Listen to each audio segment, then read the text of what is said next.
Hello everyone. In last video we discuss about the component of the viruses. ठीक है, हमने बोला था कि जो वायरसेस के अंदर जनरली 4 कंपोनेंट होंगे. The first one is the core या फिर nucleic acid, second one is the capsid, third one is the envelope and the last one is the enzyme. Enzyme में हमने एक लास्ट देखा था, दैट इज द रेट्रोवायरस देखा था, जिसमें हमने बोला था कि रेट्रोवायरस वो होते हैं जो आरएनए से डीएनए की फॉर्मेशन कर सकते हैं by the help of the enzyme that is the reverse transcriptase. ठीक है, आरएनए से डीएनए बन सकता है, सिंगल स्ट्रैंड है, और यहां से एक स्ट्रैंड की फॉर्मेशन और हो जाएगी. एंजाइम जो चाहिए that is the reverse transcriptase.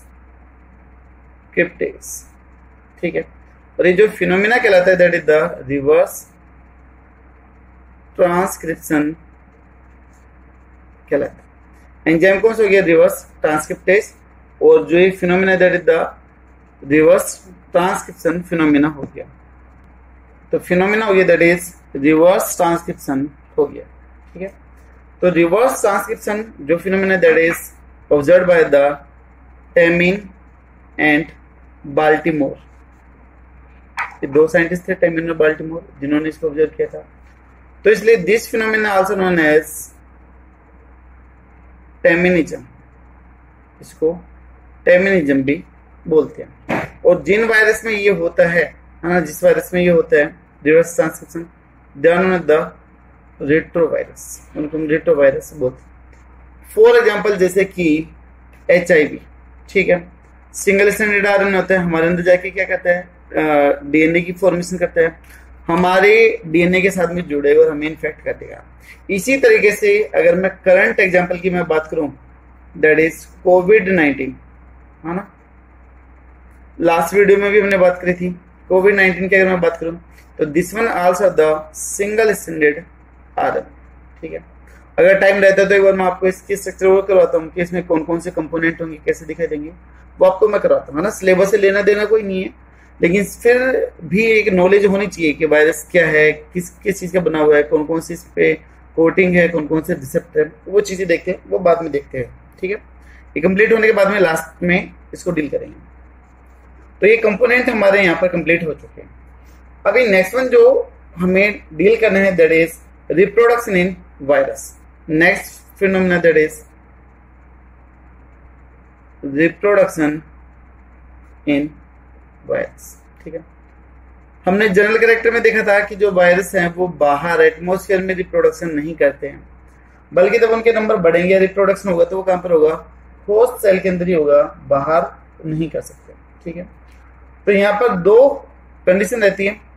The first one is the phagic condition and the second one is the that is pinocytic condition. तो जो वायरस है वो 2 टाइप की लाइफ साइकिल को शो करते हैं. कौन कौन सी है? The first one is the phagic, PHAGIC, phasic.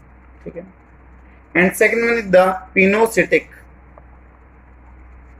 पिनोसिटिक,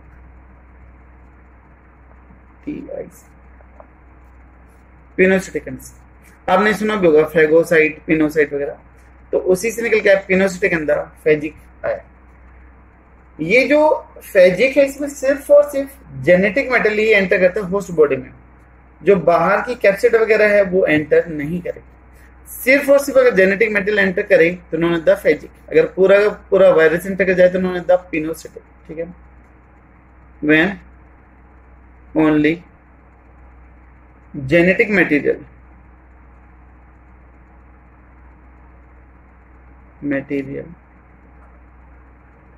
enter into host body. ठीक है, सिर्फ और सिर्फ उसका जेनेटिक मटेरियल एंटर करे तो उसको हम क्या बोलेंगे? फेज. पिनोसिटिक के अंदर क्या होगा? जिसके केस में जेनेटिक मटेरियल प्लस में कैप्सिड, अगर दोनों की दोनों चीज एंटर कर जाए तो उसको हम क्या बोलते हैं? पिनोसिटिक कंडीशन बोलते हैं. तो व्हेन जेनेटिक मटेरियल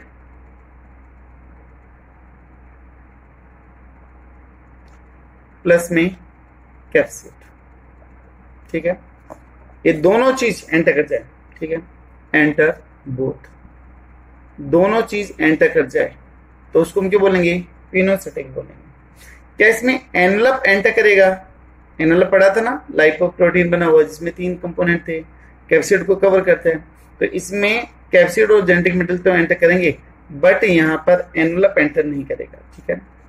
एनवलप या फिर कर दें हम एक्सेप्ट एनवलप, यानी कि एनवलप एंटर नहीं करता। तो ये हो गए मेजर 2 टाइप। अब देखो जो फेजिक है उसमें भी 2 टाइप निकल के आते हैं। Phagic also the 2 major type जो हम जनरली में सुनते हैं वायरस के केस में। The one is the lytic life cycle and second one is the lysogenic life cycle. ये 2 लाइटिक यानी कि ब्रस्ट अप, ठीक है, जिसके केस में लास्ट में बैक्टीरियल सेल ब्रस्ट अप हो जाए, डैमेज हो जाए, उसको हम लाइटिक लाइफ साइकिल बोलते हैं। इसके केस में जो वायरस है वो कैसे होगा, विरुलेंट नेचर का होगा, घातक नेचर का होगा। जैसे ही वो बैक्टीरिया में जाएगा तो उसकी क्या करवा देगा, डेथ करवा देगा, उसको ब्रस्ट अप करवा देगा, ठीक है। तो हम बोल दे कि कैसे नेचर का है, this one the virulent nature है। हार्म होस्ट इमीडिएटली इसको अफेक्ट कर, ठीक है। जो बैक्टीरिया की सेल है फिर जो होस्ट की सेल है वो क्या कर जाएगी, ब्रस्ट अप हो जाएगी। तो फाइनली होस्ट या फिर bacterial cell get burst up, फट जाए, ठीक है। अगर हम एग्जांपल की बात करें दैट इज T2 फेज, कौन सा फेज जाएगा, दैट इज T2 फेज इसमें आ जाएगा। Next one is the lysogenic virus. ये भी बैक्टीरिया को नुकसान तो करेंगे, होस्ट को नुकसान तो करेंगे, बट इमीडिएट नुकसान नहीं करेंगे। वो बैक्टीरिया के डीएनए के साथ में जुड़ जाते हैं तो उनके साथ में लगातार ही कॉपी होते रहते हैं, ठीक है। तो लेस विरुलेंट का कर दें नेचर का, हार्म आफ्टर मैनी जनरेशन, बहुत सारी जनरेशन के बाद में वो अफेक्ट करेगा, उससे पहले नहीं करेगा, ठीक है। उसके अलावा तब ये निकलेगा तो अपने साथ में बैक्टीरियल डीएनए की भी कुछ सेगमेंट को लेके चलेगा। तो जैसे जैसे जनरेशन बढ़ेगी तो बैक्टीरियल का डीएनए भी आगे की तरफ पास आउट होता जाएगा, ठीक है। तो कैरी होस्ट डीएनए आल्सो, इसको भी लेके चलता है। अगर हम एग्जाम्पल की बात कर दें तो एग्जाम्पल में दैट इज लैम्बडा फेज, अच्छा, ठीक है। तो यहाँ पर ये हो गई इनकी 2 मेजर लाइफ साइकिल हो गई, ठीक है, कि किस किस टाइप से ये शो करते हैं। अब इसको आप टेम्परेट इसलिए बोलते क्योंकि चलने लग रहा है। ये जो आपका वायरस है लाइसोजेनिक, इसको आप टेम्परेट वायरस भी बोलते हो।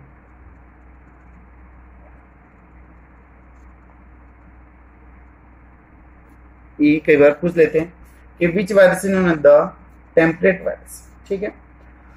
तो ये इनके दोनों की लाइफ साइकिल, उनके बीच में डिफरेंस हो गया। अच्छा, अगर ये इन्फेक्ट करेंगे तो कौन कौन से स्टेप को ये फॉलो करते हैं, इन्फेक्शन के दौरान कौन कौन से स्टेप फॉलो होंगे in the lytic life cycle of the virus. तो steps in lytic life cycle, कौन कौन से स्टेप फॉलो करे जाते हैं। सबसे पहला जो वायरस है वो होस्ट सेल पे, बैक्टीरियल सेल पे अटैच होगा। तो पहला स्टेप आगे दैट इज अटैचमेंट का, पहले उससे क्या होगा, अटैच होगा। दूसरा फिर जो उसका जेनेटिक मटेरियल है वायरस का वो किसमें पेनिट्रेट करेगा, बैक्टीरिया के अंदर पेनिट्रेट करेगा। तो सेकंड स्टेप हो गया that is penetration, second step हो गया पेनिट्रेशन। अब वहां पर जाके अपने जेनेटिक मटेरियल के नंबर को बढ़ाएगा, ठीक है। भाई होस्ट डीएनए के साथ में जुड़ा रेप्लीकेशन करेगा तभी तो नंबर बढ़ेगा। तो थर्ड स्टेप हो जाएगा दैट इज रेप्लीकेशन। ठीक है। फोर्थ स्टेप, बहुत सारे खुद के जेनेटिक मटेरियल की कॉपी इसने तैयार कर ली है। उसके बाद में क्या करेगा, अपने चारों तरफ जो प्रोटीन कोट वगैरह होती है, कैप्सिड वगैरह होती है, उसको बनाएगा और उस खुद के जेनेटिक मटेरियल को कवर करेगा। तो वो कहलाएगा आपका असेंबली, यानी कि जोड़ना। असेंबल कहलाता है कंप्यूटर को असेंबल करना, किसी भी चीज को जोड़ना, तो असेंबली। जो जेनेटिक मटेरियल है उसके ऊपर कोटिंग ऐड हो गई, तो ये हो गई आपकी असेंबली। लास्ट में आ जाएगा कि जो होस्ट सेल थी, जो बैक्टीरियल सेल थी, वो डैमेज होगी और लास्ट में जो नए वायरस बने हैं वो क्या हो जाएंगे, रिलीज हो जाएंगे। तो these are the 5 different step. इसके केस में होस्ट सेल थी, वायरस यहाँ पर अटैच हो गया था। ठीक है। दूसरे पेनिट्रेशन में जो वायरस का डीएनए है वो होस्ट के डीएनए में क्या कर गया, पेनिट्रेट कर गया। तीसरा क्या है, रेप्लिकेशन है, कि खुद की बहुत सारी क्या करेगा, कॉपी तैयार करेगा होस्ट सेल के डीएनए को तोड़ के, क्योंकि मशीनरी अब इसके कंट्रोल में आ चुकी है। जो वायरस है वो होस्ट की मशीनरी को खुद के कंट्रोल में लेके काम करते हैं। असेंबली यहाँ पर जुड़ गया। लास्ट हो गया रिलीज, बैक्टीरियल सेल डैमेज हो गई, टूट गई, यहां से बहुत सारे छोटे छोटे वायरस निकलेंगे, that is known as the release. ठीक है। तो ये हो गया स्टेप यहाँ पर इसकी लाइफ साइकिल। आई थिंक शायद क्लियर होगा। उसके बाद में अगर हम लाइसोजेनिक की बात करें, लाइसोजेनिक की लाइफ साइकिल में कौन सा आएगा, तो वहां पर स्टेप आ जाएंगे आपका अटैचमेंट आ जाएगा, पेनिट्रेशन आ जाएगा, इंटीग्रेशन आ जाएगा, कि जो वायरस का डीएनए है वो बैक्टीरियल के डीएनए के साथ में इंटीग्रेट हो जाएगा, उसके साथ में जुड़ जाएगा, और लास्ट में क्या हो जाएगा, रेप्लिकेशन करेगा। ठीक है। तो ये चीज इसमें आ जाएगी। उसके बाद में है next one, that is different entities of the virus. Entities का मतलब वो चीज जो वायरस से छोटी होती है, उनको हम एंटिटीज बोल देते हैं।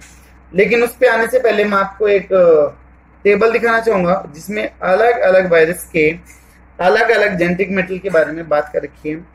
ठीक है। इतना याद रख पाना थोड़ा सा मुश्किल है, लेकिन फिर भी आप देख सकते हो, है ना।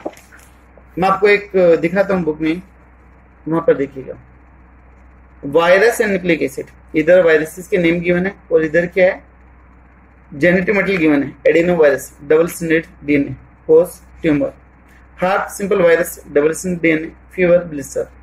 आपका hepadnavirus, double stranded hepatitis B, इसी तरीके से आपको दे रखे। ठीक है। अलग अलग, अगर आप चाहो याद करना चाहो तो आप इनका स्क्रीनशॉट ले सकते हो इधर रुक के। ठीक है।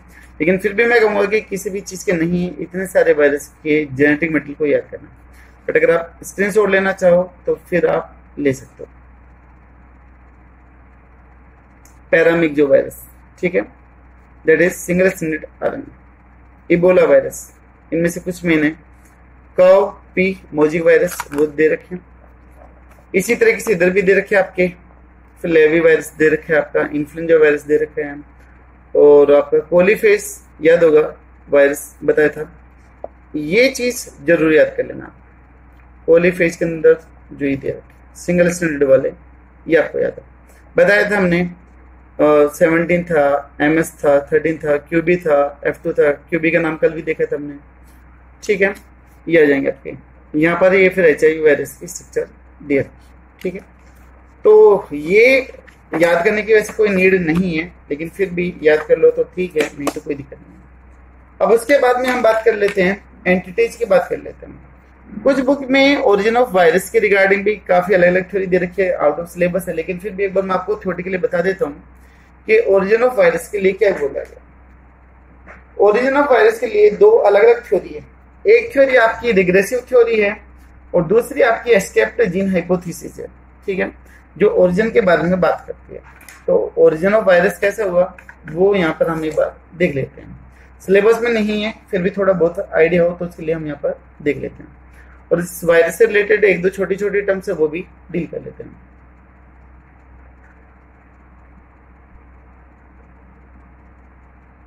इन थ्योरी में से अभी तक कोई भी एक्सेप्टेबल नहीं है कि कौन सी सही कौन सी नहीं है, लेकिन फिर भी ये बना। ठीक है। देखिए, जो मोस्ट ऑफ द वायरस है वो कैसे हैं, प्रोटीनस नेचर के और सेलुलर, उनमें होमोलोगस नहीं है। तो most of the virus are proteinous and have no cellular homologue. उसमें सेल के जैसे नेचर अलग अलग थ्योरी है। पहले हम थ्योरी पे जाते, दैट इज रिग्रेसिव थ्योरी, और जो दूसरी थ्योरी दैट इज आपकी, that is escaped gene theory या फिर हाइपोथेसिस। ठीक है, ये दो अलग अलग है। इन दोनों का अपना अलग अलग ही मानना है। दोनों थ्योरी क्या क्या बोलती है वो हल्का हल्का एक बार देख लेते हैं इनके बारे में कि दोनों को क्या क्या मानना है, कुछ ही देख लेते हैं। देखिए, रिग्रेसिव थ्योरी का मानना ये है कि जो ये वायरस बने हैं वो आपके ट्रांसपोर्टेबल या फिर जो जीन है जो मूव कर सकते हैं, जिनको आप जंपिंग जीन भी बोलते हैं, उनकी वजह से बने, जो एक पोजीशन से दूसरी पोजीशन पे जा सकते हैं और इवन वो सेल से भी बाहर आ सकते हैं, और कोई भी जो डैमेज सेल या फिर सेल मेम्ब्रेन है वहां से किसी के अंदर भी एंटर कर सकते हैं। ऐसा मानना इस थ्योरी का। तो according to this theory, virus are ट्रांसपोसोम्स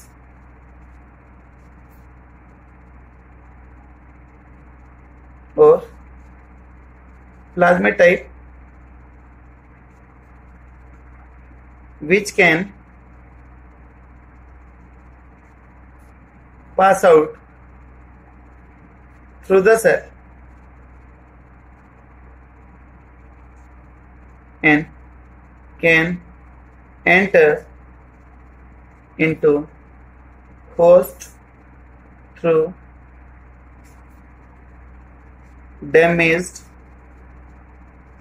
cell में, वहां से ये एंटर कर जाते हैं। ठीक है, ट्रांसपोसोम्स के होते हैं वो जेनेटिक मटेरियल जो अपनी पोजीशन को चेंज करते रहते हैं, तो इनको मोबाइल डीएनए एलिमेंट भी बोल देते हैं। ठीक है, मोबाइल डीएनए फिर मोबाइल जेनेटिक एलिमेंट भी बोल देते हैं। इसमें एस्केप्ड जीन थ्योरी में ये बोला गया कि जो मोस्ट ऑफ द वायरस हैं वो किसके बने हुए हैं, प्रोटीन के बने हुए हैं, और प्रोटीन बनाने का काम किसका होता है, जीन का होता है। तो ये छोटे छोटे जीन ही हैं जो क्या बनाते हैं, प्रोटीन बनाते हैं, जो किसी भी वायरस और प्लांट से बने हुए हैं, और ये किसी भी सेल के अंदर एंटर करेंगे तो उसको क्या करेंगे, हार्म कर देंगे। तो इनका मानना है कि जो ये वायरस बने हैं वो किससे बने, जीन से बने। बट ये जीन आया कहां से वो कंफ्यूजेबल है कि भाई प्लांट से आया है, एनिमल से है, या फिर बैक्टीरिया से। ठीक है, लेकिन माना ही जाता है कि जो वायरस है mainly they derived from the RNA cells, यानी कि जिस सेल में आरएनए था उससे सबसे पहले क्या बना है, आपका वायरस बना है, और फिर इस आरएनए वायरस का इवोल्व होके उसमें डायरेक्टली चेंज आके फिर किसकी फॉर्मेशन हुई है, डीएनए वायरस की फॉर्मेशन हुई है। तो इनका मानना ये है कि जो वायरस सबसे पहले आए थे वो कैसे थे, आरएनए जेनेटिक मटेरियल के थे, उसके बाद में क्या बना है, डीएनए बना है। और इनका ये मानना है कि क्या है, जेनेटिक मटेरियल है जो पास आउट हो गया सेल से और किसी भी डैमेज सेल्स के अंदर एंटर करके उसको अफेक्ट करते हैं। ठीक है, तो ये दो थ्योरीज यहाँ पर पढ़ी जाती है। उसके बाद में हम आ जाते हैं कि एंटिटीज के ऊपर छोटे छोटे कंपोनेंट पे कौन कौन से हैं वो आपको करवाते हैं। लेकिन उस पे आने से पहले एक टर्म और दिमाग में आ रही है बार बार, कभी वो स्किप ना हो जाए, दैट इज प्लाक। एक वर्ड आता है, ठीक है, एक वर्ड है दैट इज प्लाक, जो कई बार पूछ लिया जाता है। एक कॉमन वर्ड है वैसे तो ये,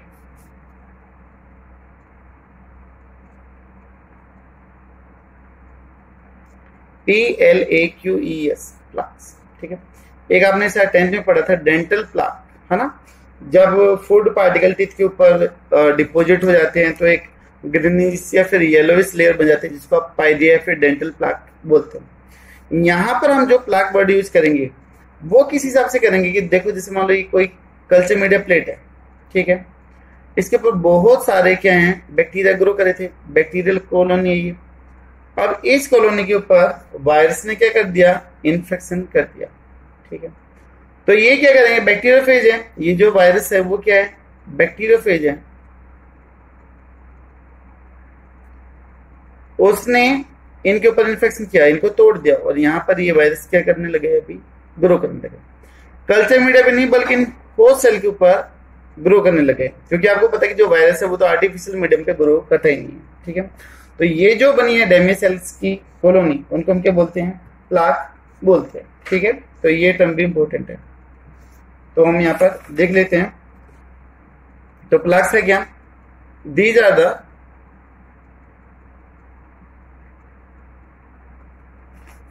clear spots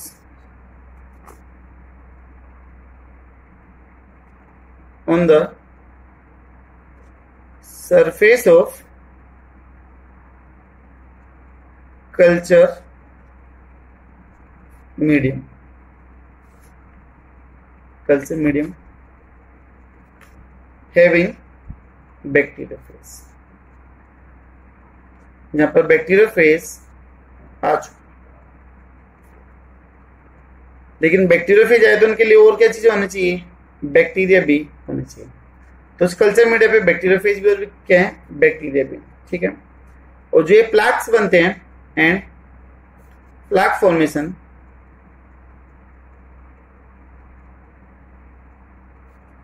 is due to lysis of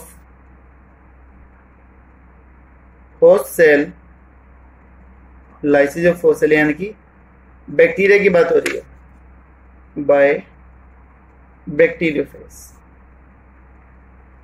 उसको आप प्लाक बोलते। आई थिंक शायद क्लियर होगा।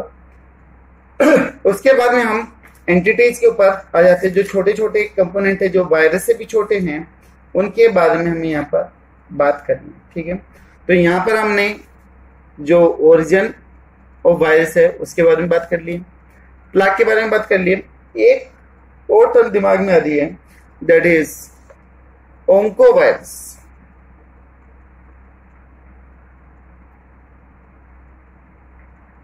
ओंकोवायरस, देखिए एक ओंको वर्ड कॉमन वर्ड है जो मेडिकल के अंदर आजकल बहुत ज्यादा यूज होने लग गया है। ठीक है, तो ओंकोलॉजी एक डिपार्टमेंट होता है साइंस का जो कैंसर के ऊपर डील करता है। तो ओंको का मतलब कैंसर और वायरस का मतलब वायरस, ऐसे वायरस जो कैंसर कोज कर दे, they are known the oncovirus. ठीक है, इंपॉर्टेंट इसलिए बता देता हूं ये। तो ओंको का mean cancer,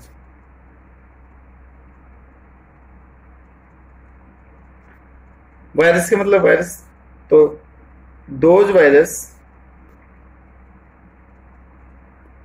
which cause cancer known as oncovirus, उसको हम बोलते हैं। ठीक है, और ओंकोलॉजी क्या हो गई स्टडी ऑफ कैंसर, कैंसर के बारे में पढ़ने वाली जो ब्रांच है दैट इज द ओंकोलॉजी हो गई। ठीक है, अब जो कैंसर है वो अलग अलग तरह के होते हैं, इन्वेसिव हो गया, बेनिगन हो गया, मैलिग्नेंट हो गया, ये हो गया।